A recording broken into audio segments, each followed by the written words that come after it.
राहुल गांधी ने मानो फिर से जनसंपर्क शुरू कर दिया है। संसद में नेता प्रतिपक्ष बनने के बाद उन्होंने अपने भाषण में इसका जिक्र भी किया था कि वो संसद से लेकर सड़क तक संघर्ष करेंगे। संसद सत्र खत्म होने के बाद लगातार लोगों से राहुल गांधी मिल रहे हैं। दिल्ली में मजदूरों से मिलना हो या फिर हाथरस हादसे में मारे गए लोगों के परिजनों से मिलने हाथरस जाना हो, फिर उसी दोपहर राहुल गांधी नई दिल्ली स्टेशन में लोको पायलट से भी मिलने पहुंचे। इसके बाद राहुल गुजरात के लिए रवाना हो गए।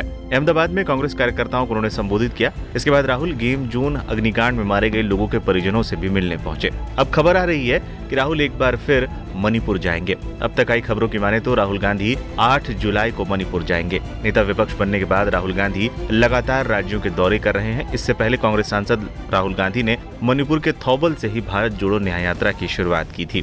कांग्रेस मणिपुर के हालात को लेकर लगातार केंद्र सरकार पर हमलावर है। राहुल गांधी ने सदन में भी मणिपुर के मुद्दे को उठाया था। साल भर से हिंसा प्रभावित मणिपुर में लोकसभा की दोनों सीटें कांग्रेस ने जीती हैं।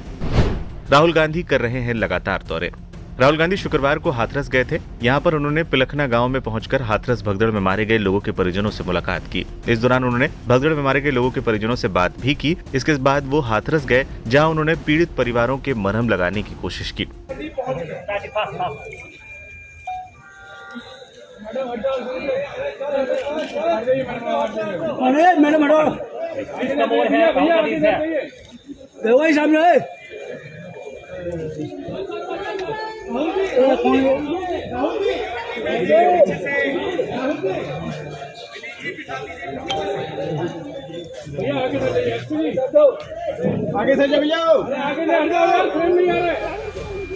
कांग्रेस नेता राहुल गांधी इसके बाद अहमदाबाद के दौरे पर रहे। इस दौरान उन्होंने 12 बजे कांग्रेस कार्यकर्ताओं के साथ एक बैठक की। बता दें, Rahul Gandhi Rajkot gaming zone, Morbi bridge हादसा, सूरत आगजनी और बड़ोदरा हरनी बोट हादसे में मारे गए लोगों के परिजनों से मुलाकात करने पहुंचे।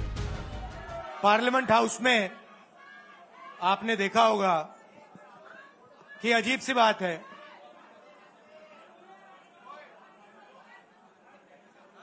बीजेपी की जो पूरी मूवमेंट थी, राम मंदिर की, अयोध्या की मूवमेंट थी। सही बात। शुरुआत अडवाणी जी ने की थी, रथ यात्रा हुई थी, उसमें आपने अडवाणी जी को रथ पे देखा था।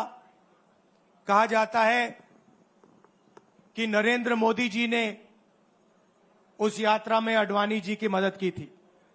इनकी शुरुआत वहां हुई, राइट? ठीक है।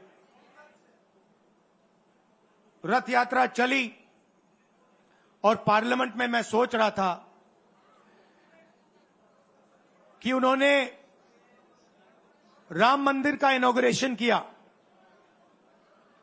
और राम मंदिर के इनॉग्रेशन में अदानी जी दिख गए, अंबानी जी दिख गए, मगर गरीब व्यक्ति वहां कोई नहीं दिखा।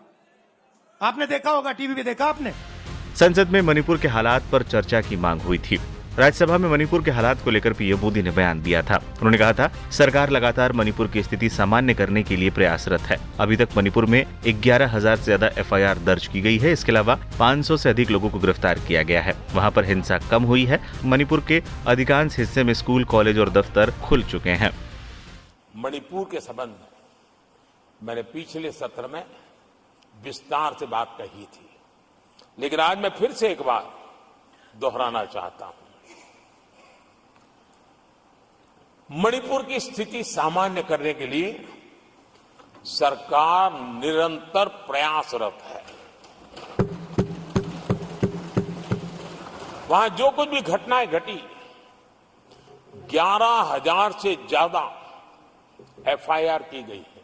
मणिपुर छोटा सा राज्य है, 11,000 एफआईआर की गई है। 500 से ज्यादा लोग अरेस्ट हुए हैं। आदरणीय सभापति जी, इस बात को भी हमें स्वीकार करना होगा कि मणिपुर में लगातार हिंसा की घटनाएं कम होती जा रही है। इसका मतलब शांति का आशा रखना, शांति पे भरोसा करना संभव हो रहा है।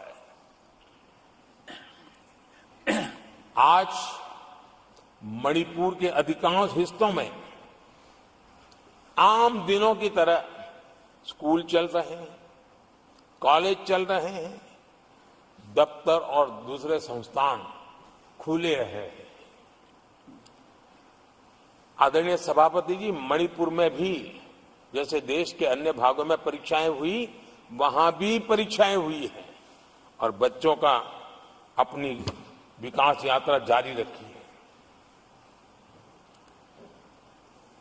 आदरणीय सभापति, केंद्र और राज्य सरकार सभी से बातचीत करके शांति के लिए, सौहार्द रास्ता खोलने के लिए लगातार प्रयास कर रही है।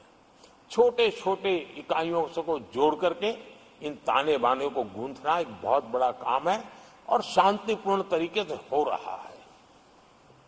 बीते समय में पहले की सरकारों में ऐसा नहीं हुआ है। गृह मंत्री स्वयं कई दिनों तक वहां रहे हैं, गृह राज्य मंत्री हफ्तों तक वहां रहे हैं और बार बार वहां जाकर के संबंधित लोगों को जोड़ने का प्रयास करते रहे हैं। आदरणीय सभापति जी, पॉलिटिकल लीडरशिप तो है ही, लेकिन सरकार के सभी वरिष्ठ अधिकारी जिसका जिसका इन काम से संबंध है, वे लगातार वहां फिजिकल जाते हैं, लगातार वहां संपर्क में रहते हैं और समस्या के समाधान के लिए हर प्रकार से प्रयासों को बल दिया जा रहा है। आदरणीय सभापति जी, इस समय मणिपुर में बाढ़ का भी संकट चल रहा है और केंद्र सरकार राज्य सरकार के साथ मिलकर के पूरा सहयोग कर रही है। आज ही एनडीआरएफ की 2 टीमें वहां पहुंची है, यानी कि प्राकृतिक मुसीबत में भी केंद्र और राज्य मिलकर के मणिपुर की चिंता कर रहे हैं। आदरणीय सभापति जी, हम सभी को राजनीति से ऊपर उठ करके वहां की स्थिति को सामान्य बनाने में सहयोग करना चाहिए, ये हम सबका कर्तव्य है। आदरणीय सभापति जी, जो भी तत्व मणिपुर की आग में घी डालने की कोशिश कर रहे हैं, मैं उनसे आगाह करता हूं कि ये हरकतें बंद करें। एक समय आएगा मणिपुर ही उनको रिजेक्ट करने वाला है, ऐसे लोगों को। आदरणीय सभापति जी, जो लोग मणिपुर के इतिहास को जानते हैं, मणिपुर की घटनाक्रम को जानते हैं, उनको पता है कि वहां का सामाजिक संघर्ष का एक लंबा इतिहास रहा है। उस संघर्ष की मानसिकता की जड़ें बहुत गहरी हैं, इसको कोई नकार नहीं सकता है। और कांग्रेस के लोग ये न भूले कि मणिपुर में इन्हीं कारणों से 10 बार राष्ट्रपति शासन लगाना पड़ा है। इतने छोटे से राज्य में 10 बार प्रेसिडेंशियल रूल लगाना पड़ा है, राष्ट्रपति शासन लगाना पड़ा है।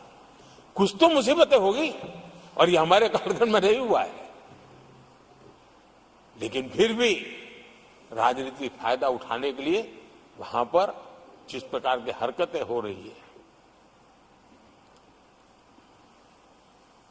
और राष्ट्रपति जी, आदरणीय सभापति जी, मैं इस सदन में देशवासियों को मैं बताना चाहता हूं, 1993 में मणिपुर में ऐसे ही घटनाओं का क्रम चला था और इतना तीव्र चला था, इतना व्यापक चला था, वो 5 साल लगातार चला था।